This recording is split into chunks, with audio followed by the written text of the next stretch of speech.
Hello children's, मैं आपके लिए न्यू साइंस प्लस क्लास 3 से new topic the human body 5th chapter का सेकंड वीडियो लाई हूँ। So let start. First video में हमने ह्यूमन बॉडी के बारे में जाना कि हमारे ह्यूमन बॉडी किन किन चीज़ों से बना हुआ है। बहुत सारे क्या है, सेल से टिश्यू बना और टिश्यू से ऑर्गन, देन ऑर्गन सिस्टम से क्या बना, ऑर्गन सिस्टम, और सारे ऑर्गन सिस्टम मिलके बॉडी का एक निर्माण होता है। तो कितने टाइप्स के हमारे ऑर्गन सिस्टम है, लुक एट हियर, यहाँ दिया हुआ है। तो हम फर्स्ट टॉपिक जो है स्केलेटल सिस्टम, उसको आज रीड करेंगे। All the bones present in our body make up skeletal system. Okay, जितने भी हमारे बॉडी में बोन्स हैं वो सारे बोन्स जो है उनको इकट्ठा रूप दिया गया है, उनको क्या बोलते हैं, स्केलेटल सिस्टम बोलते हैं। The skeleton gives shape to the body. ये जो हड्डियां दिख रही हैं आपको, इन्हीं से हमारे बॉडी को शेप मिलता है ना। It also helps us to move, और इससे क्या होता है, मूव करते हैं, अपने बॉडी को मूव करते हैं ना, फिंगर को मूव करते हैं, यहाँ ज्वाइंट्स है, यहाँ भी ज्वाइंट्स है, सारे ज्वाइंट्स में क्या होता है, मूवमेंट करते हैं, हाथ को आगे फैलाना है, मोड़ना है, ये सब कुछ हम इसी से करते हैं। The skeleton protects the soft part inside the body, और ये क्या करता है, बॉडी के अंदर जो ये सॉफ्ट पार्ट्स हैं उसको क्या करता है, प्रोटेक्ट करता है, बचाता है ना। There are 206 bones in our skeletal system, और हमारे पूरे बॉडी में कितने बोन्स हैं, 206 बोन्स हैं, है ना। और ये क्या करता है, हमारे इन्हीं 206 बोन्स से स्केलेटल सिस्टम का निर्माण होता है। नेक्स्ट टॉपिक है मस्कुलर सिस्टम। मसल्स क्या होते हैं, मसल्स जो इन बोन्स के ऊपर एक लेयर बनाता है मांस का, उसे मसल्स कहते हैं। Muscles are attached to the bones, ये हमारे हड्डियों से क्या है, अटैच्ड रहते हैं, जुड़े हुए रहते हैं। So they help us to move the bones at the joints, और इससे क्या होता है, यहाँ जो हमारे हाथ हैं वो मूवमेंट करते हैं यहाँ पर ज्वाइंट्स के पास। Okay, every movement of our body is controlled by the muscles.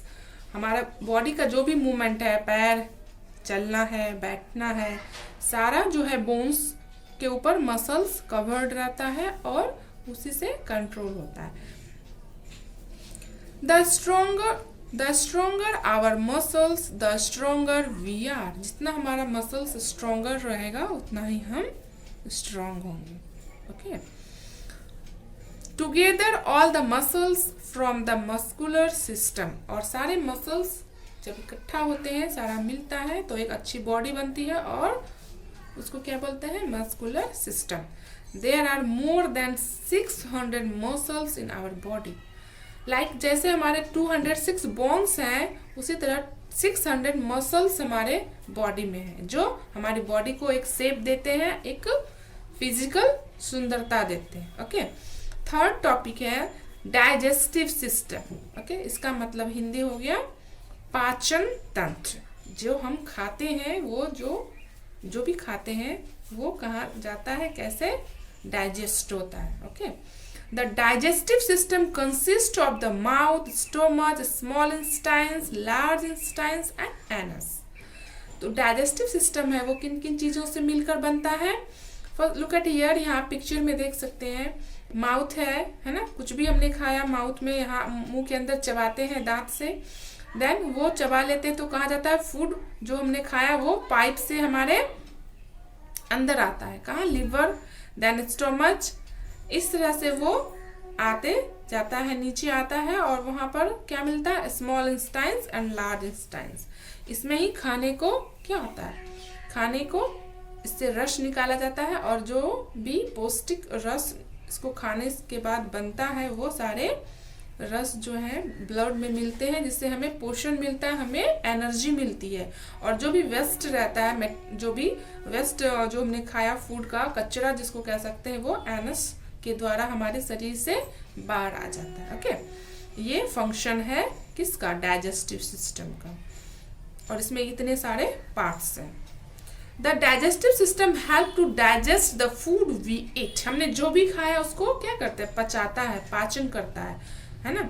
The journey of the food began from mouth and end at anus. कुछ भी हम खाते हैं तो उसका स्टार्टिंग हमारे माउथ से होता है, और ये खाने के बाद यहाँ जो भी वर्क करना होता है पेट में आने के बाद फूड पाइपलाइन से, यहाँ पर small instance and large instance में, और उसके बाद क्या होता है, एनस के द्वारा हमारे जिसको कहते हैं ना गुदामार, वहाँ से जो भी कचरा रहता है खाने का वो बाहर आ जाता है। ओके, नेक्स्ट है process of digestion. It means जो हमने खाना खाया है वो किस प्रकार हमारे स्टमच में जाके किस प्रकार से डाइजेशन होता है, वो प्रोसेस हम यहाँ देखेंगे, है ना। The food we eat is chewed and broken down into small pieces in the mouth. हम कुछ भी खाते हैं तो अपने दांत से उसको क्या करते हैं, छोटे छोटे टुकड़ों में चबाते हैं, तोड़ते हैं, उसके बाद उस टुकड़ों को माउथ के सहारे अंदर फूड पाइपलाइन से अंदर भेजते हैं। The soft ended food then passes through the food pipe. पहले हम अच्छे से उसको क्या करते हैं, मसलते हैं दांत से अपने, और जब वो आराम से हमारे गले की पाइपलाइन से नीचे आ जाता है तब वो कहा जाता है स्टोमच में जाता है। From there it reach the stomach where it is further broken down with the help of juice present in the stomach. सिर्फ हमें दांत से चबाने से ही उससे डाइजेशन हमारे बॉडी को नहीं होता है, उसके बाद क्या होता है, स्टोमच में पहले से ही कुछ जूस रहता है ना, पहले से ही मौजूद रहता है हमारे पेट के अंदर जूस। वो क्या करता है, जो भी हमने टुकड़े भेजे हैं फूड पाइपलाइन के द्वारा उनको और तोड़ता है ना, उस जूस की मदद से, क्योंकि वो लिक्विड बनता है, एंड देन वो लिक्विड जो है ब्लड में हमारे बॉडी में दौड़ता है ना, ताकि हमें एनर्जी मिल सके।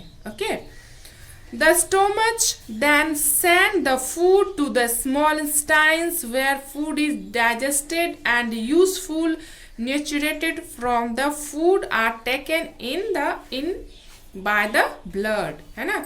यहाँ पेट ने अपना काम किया, उसको और तोड़ा जो भी फूड है, एंड उसके बाद कहाँ भेजता है, उस खाने को स्मॉल इंस्टाइन्स में भेजा जाता है, और उसको डाइजेस्ट करने के लिए, और उसमें से जो यूजफुल चीज़ें होती हैं जो हमने खाया उससे हमें जो भी पोषण मिलना होता है वो सारा वो क्या करता है, small intestines taken in by the blood, वो ब्लड को सप्लाई करता है, भेजता है।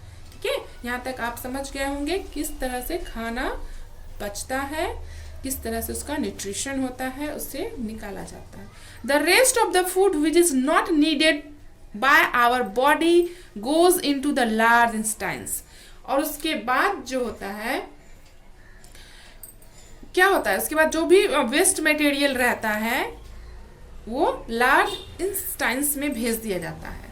The undigestive food is thrown out the body through anus as waste. और ये सारे जो अनडाइजेस्टेड फूड होते हैं उसको बाहर निकाल दिया जाता है हमारे शरीर से एनस के द्वारा, गुदामार के द्वारा, जिससे हम गंदा समझते हैं, वो क्या रहता है, अनडाइजेस्टिव फूड रहता है, वेस्ट रहता है, उससे हमारे शरीर को कुछ पोषण नहीं मिलने वाला। Okay, thank you.